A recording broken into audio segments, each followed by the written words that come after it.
Just crack him and he would just fire back at you, and he knocked a lot of people out just because he could take a shot so well. Back in his heyday, Chuck Liddell looked absolutely unbeatable.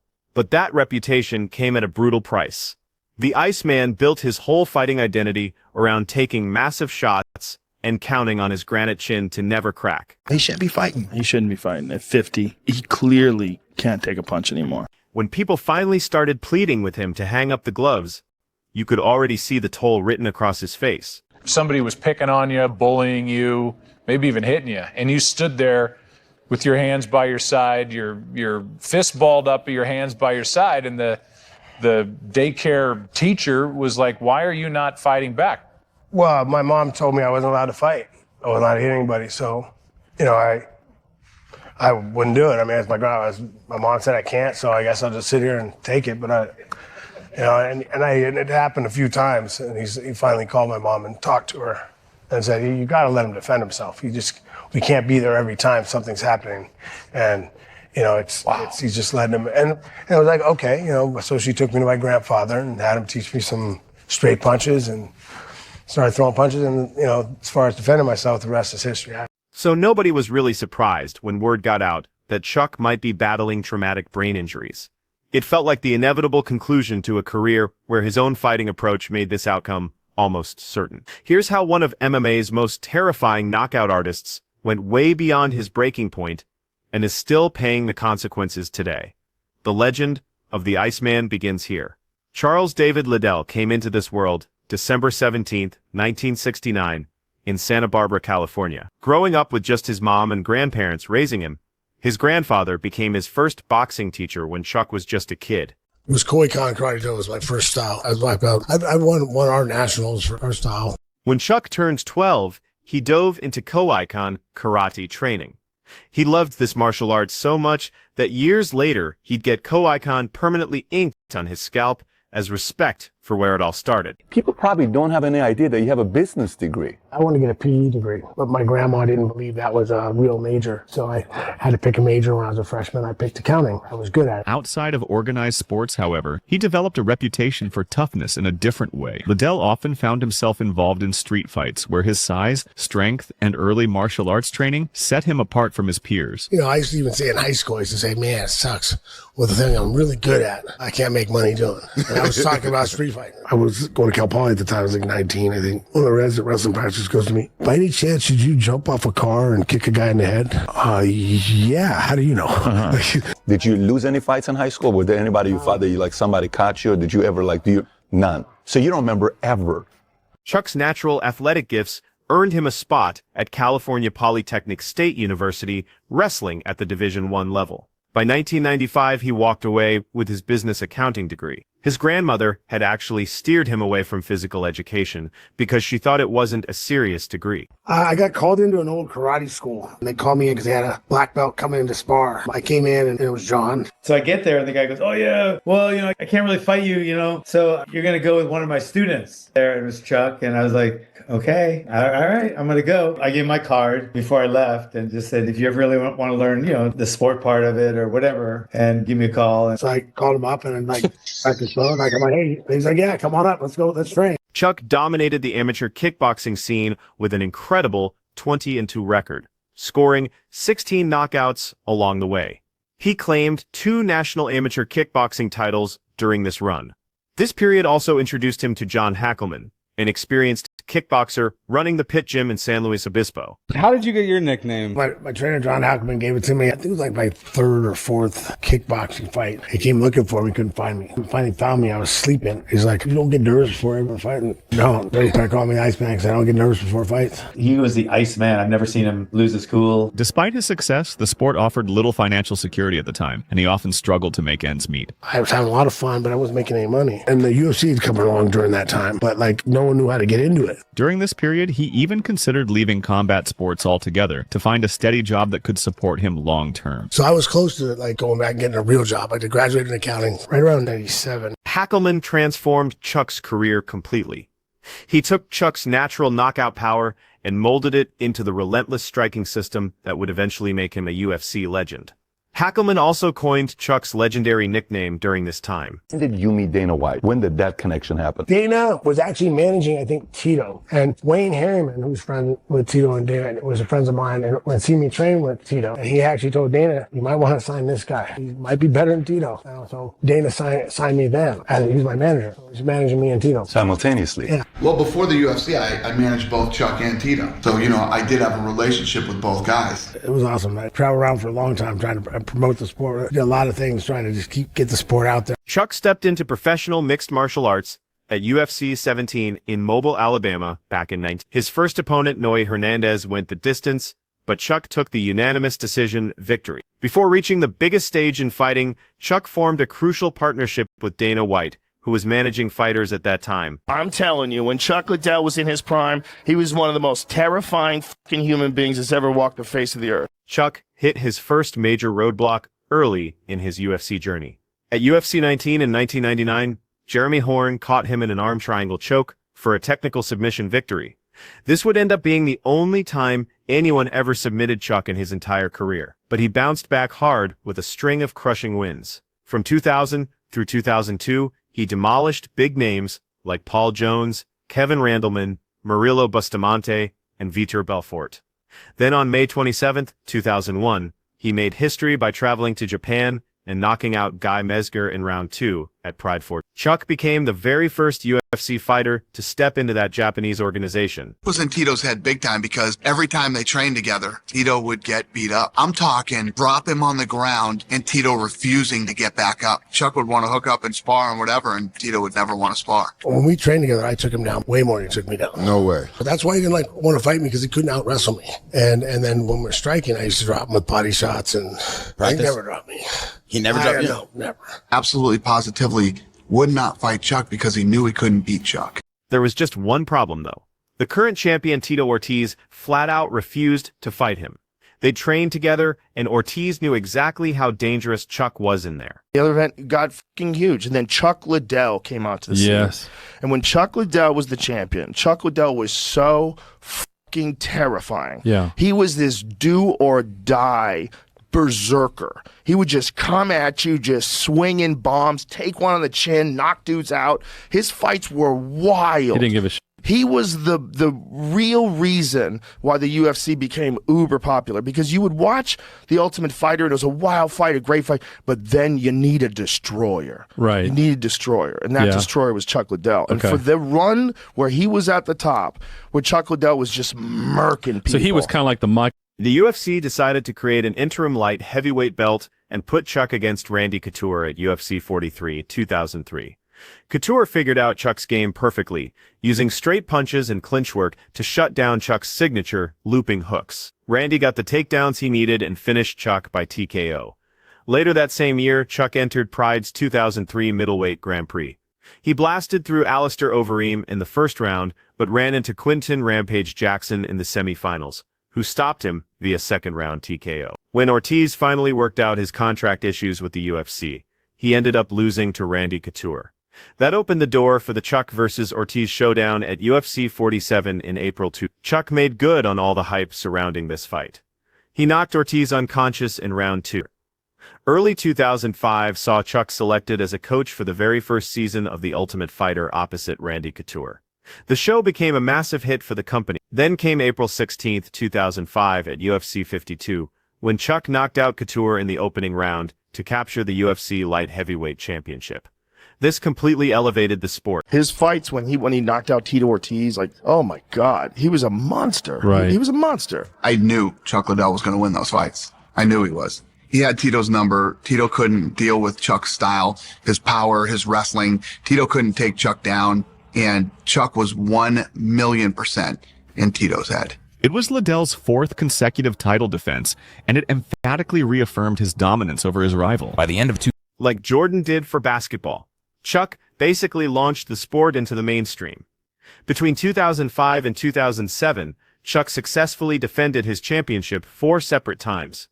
He beat Jeremy Horn, Randy Couture in their trilogy fight, Renato Sobral, and Tito Ortiz in their second meeting. That second Ortiz bout at UFC 66 set new financial records for the UFC at that point. Chuck actually fought through a torn MCL, but still managed to stop Ortiz in the third round. Rampage wasted little time in the rematch. He caught Liddell with a right hook in the first round, dropping him, and followed up with ground strikes to score a knockout just 1 minute 53 seconds into the fight. In a flash, Chuck Liddell's reign as champion was over. Good left hook to the bottom.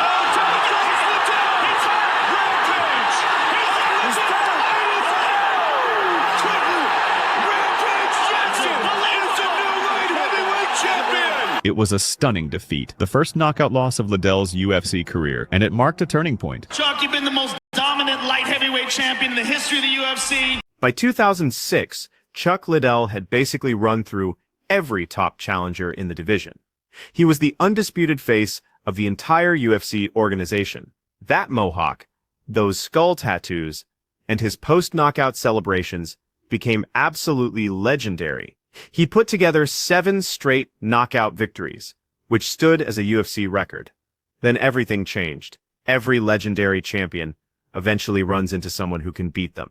For Chuck, that moment arrived in May 26, 2007 at UFC 71, brought the title defense against Quinton Rampage Jackson, the same fighter who'd beaten him in Japan 4 years before. This time, though, the UFC belt was on the line. When Chuck was young, he was known for having like a granite chin. You could just crack him and he would just fire back at you, and he knocked a lot of people out just because he could take a shot so well. And then one day, it just stopped working. Word leaked that Chuck had been hitting nightclubs during fight week. People started questioning whether he was taking this seriously enough. Chuck insisted this was just his normal routine for Vegas fights, but questions about his preparations started swirling. Just 4 months later, Chuck was back in there against Keith Jardine. Most people felt like he hadn't given himself enough time to recover properly. Jardine's weird style and constant leg kicks earned him a split decision win. Chuck was now looking at back-to-back losses. Yeah, and then the knockouts came, like Rampage KO'd him, and then other people were KOing him, and then it just got to a point where it's just like one good punch and you would just go out. It's like your brain knows you're so tough, and it's like, hey, we got to protect this guy. He's stupid. He's going to keep getting hit, so let's just shut off. December 2007 brought Chuck face-to-face with Wanderlei Silva at UFC 79. Both guys were pure knockout artists who loved to stand and trade bombs. They didn't disappoint anyone that night. 3 absolutely insane rounds later, Chuck took home the unanimous decision victory. Everyone called it 2007's Fight of the Year. Unfortunately, this would end up being Chuck's final MMA victory ever. Yeah. When I got to the weigh-in and we did the face-off, for me, I was like, oh, man, Chuck looks serious, because I watched him so many times. That's when I really started to think man, I'm fighting Chuck Liddell. So that's when, for me, the nerve started. And then I hit up Randy Couture, who just happened to be a floor below me, and I go and see Randy, and I'm like, oh, man, Randy, I'm scared, man. I'm scared. And Randy's like, what's going on? He's like, oh, man, I just can't shake this feeling, man. I'm just so nervous about tomorrow, and I don't want to get beat up and knocked out in front of everybody. And the best advice I ever got, he said, you got to make friends with the worst enemy. When you make friends with the worst enemy, you understand that life will go on. And then I worked myself up into a lather just thinking about it, yeah, I got to face my fears. I got to face my worst enemy. By 2008, all those years of absorbing punishment were starting to show on the Iceman. September 6, 2008, brought the fight with Rashad Evans at UFC. It was crazy. And he didn't get up. It was such a flush shot. The brutal loss was a sobering moment, and many observers thought it might be the end of the road for Chuck. Because his style was so aggressive, that people could just set, boom, and counter, like Rashad Evans did with him. And so you're getting his momentum coming forward and the shot, and he would get flatlined. Second round, Evans landed one of the most brutal knockouts in UFC history. A single overhand right sent Chuck crashing to the canvas, completely unconscious. I care about him. I care about his health. And it's over, man. We all turned 40. It's over. Listen, I've been pushing for retirement. He's my friend. I love him. I care about him. We sat down. We had a 2-hour talk. He wanted to do this. He fucking has nothing to prove. Nothing to prove. He doesn't have to prove anything to me, the rest of the world. He's got shitloads of money. There's no reason for it. Chuck came back in April 2009 to face Mauricio Shogun Rua at UFC 97. Shogun finished Chuck via TKO in the very first round.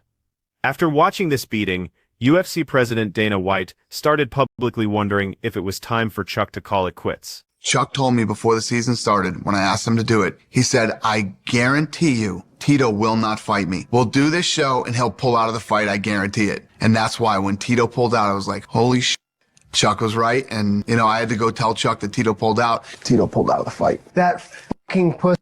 Don't let that guy fight anymore, man. He's a fucking They settled on one final fight. The plan was Tito Ortiz, after they coached against each other on season 11 of The Ultimate Fighter. But Ortiz had to pull out with an injury. Chuck Liddell came in. He worked hard for this thing. And, I think him and Rich Franklin tonight fought the type of fights that made them both famous and made them both world champions tonight. Those two went at it. He means a lot to this company, and he means a lot to the sport. He means a lot to me personally. He was a great champion. He was a great business partner. He's always going to have a home with the UFC. He gave it his last shot. You know what? He went out like Chuck Liddell would. Came out blasting, bombing, tried to put Rich away in the slugfest. And he gave the fans a good last fight with the X-Man. Chuck's final UFC appearance came against Rich Franklin at UFC 1115 in June 2010. He got knocked out at the very end of round 1, 3 straight knockout losses to end his career. People asked me for a long time why I stuck around so long. Like, if I was getting my ass kicked and then getting knocked out, it would have been a lot easier to hang it up. I was getting paid really well, and I was winning fights and then just getting caught. So you always think, oh man, I can fix that. We had a dinner together. I said, look, man, I can't figure out why this happened. I can't compete the way I used to. So, I'm done. And I'm here today with my partner, Lorenzo Fertitta, to announce his retirement. Myself, my partners owe a lot to Chuck Liddell. And we're also here today to announce that he is becoming one of the top executives in the UFC. Chuck Liddell is now the new executive vice president of business development. July 10, 2009, saw Chuck inducted into the UFC Hall of Fame Pioneer Wing. On December 29, 2010, he officially announced his retirement at the UFC 105 press conference. The UFC immediately named him Vice President of Business Development. They told him this was a job for life. And Chuck Liddell and Tito are fighting, so what else you got? Ooh, what do you think of that? Not my cup of tea, but, You're going to watch it. For sure. Well, I'm going to watch it. Yeah, we'll watch it. We might do a fight companion for it.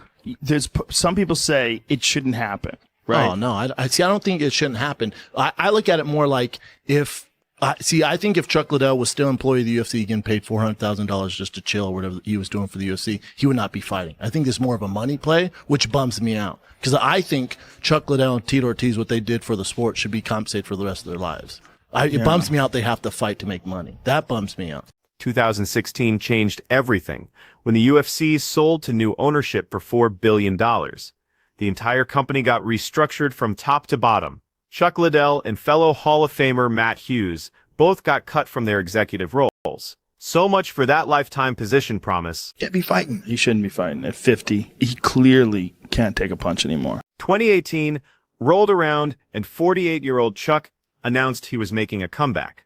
He wanted that third fight with Tito Ortiz. This time, it wouldn't be in the UFC, though. Oscar De La Hoya's Golden Boy Promotions was putting it together. He just felt like he always had Tito's number. But this is the problem, is like Tito wins now. When it all said and done, Tito KO'd him.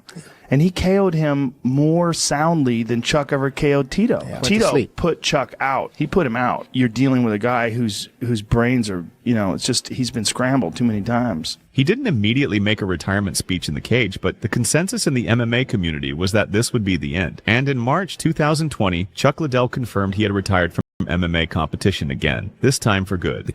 Dana White was absolutely against this fight happening. He called the California State Athletic Commission's decision to approve it disgusting. His argument was simple. He'd retired Chuck in 2010 specifically to protect his long-term health. He has been saying that he misses it. It was his favorite thing. Yeah, I miss playing baseball. He misses it. To me, it's more of a sad story. See, I think Tito, he might actually want this fight just to fight Chuck again. On November 24th, 2018, Chuck Liddell and Tito Ortiz stepped into the cage one last time. November 24th, 2018. Brought Chuck and Ortiz into the cage one final time at the Forum in Inglewood, California. It ended quickly in round 1. Ortiz knocked Chuck out cold with punches at 4 minutes 24 seconds. Chuck's 7th career knockout loss and fourth straight dating back to All done the right way at the right time. I don't have any regrets. You know, I had a great time. I mean, it was fun. I got paid a lot of money to do what I love for a living, and my body held together pretty dang well. The California State Athletic Commission hit Chuck with an indefinite medical suspension. This basically banned him from competing anywhere in the United States. The Guardian called the whole thing a repugnant spectacle. Critics said it was completely irresponsible to expose Chuck to more potential brain damage.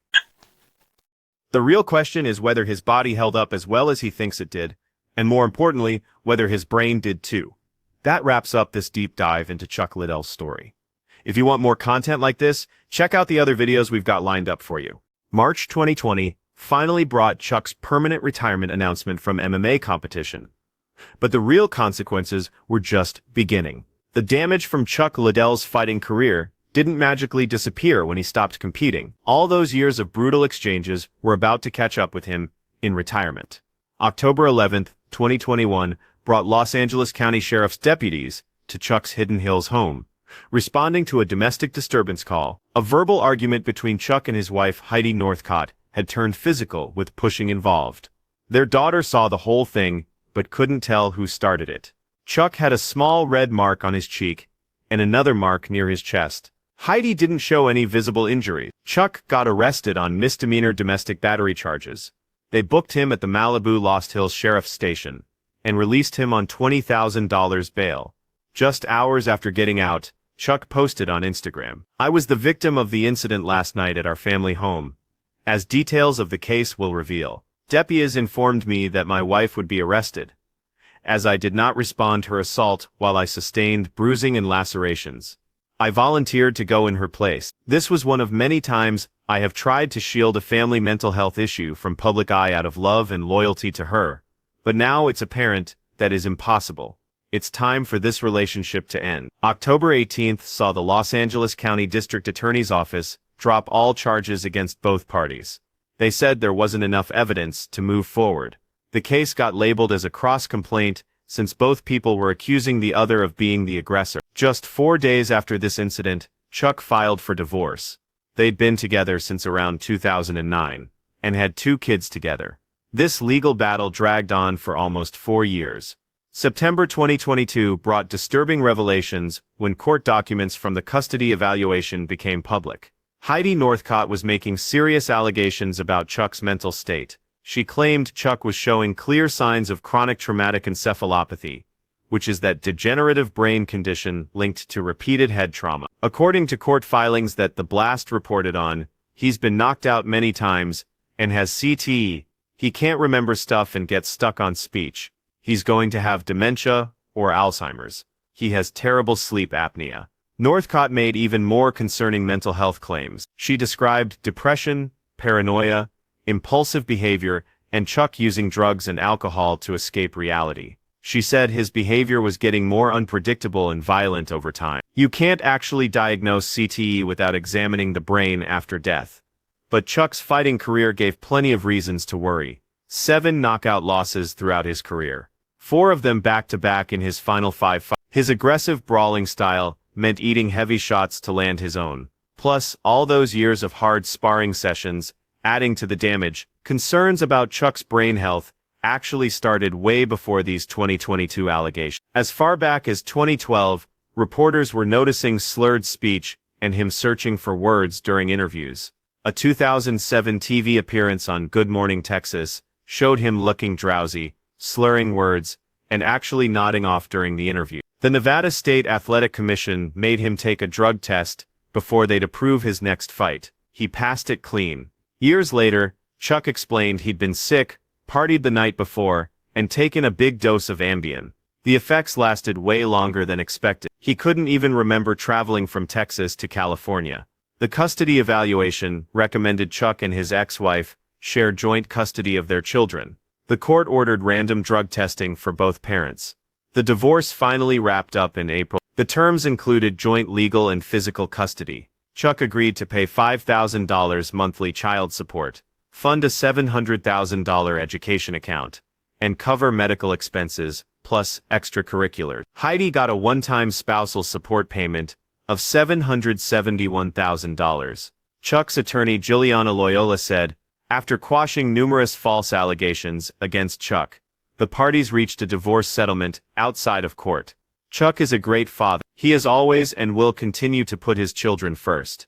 By October 2025, Chuck had remarried. He married Heidi Ray in Las Vegas. Chuck has been proactive about addressing his brain health concerns. In 2024, he traveled to BioAccelerator in Colombia for stem cell treatments designed to reduce joint inflammation, prevent CTE development, and promote longevity. This facility runs clinical trials specifically for concussion syndrome and CTE. Chuck's situation isn't unique. It highlights major problems throughout MMA. Unlike the NFL or boxing, MMA doesn't have a players' association or pension system. Retired fighters often deal with physical and financial struggles without union-backed healthcare or retirement benefit. Many end up crowdfunding medical bills or working completely unrelated jobs.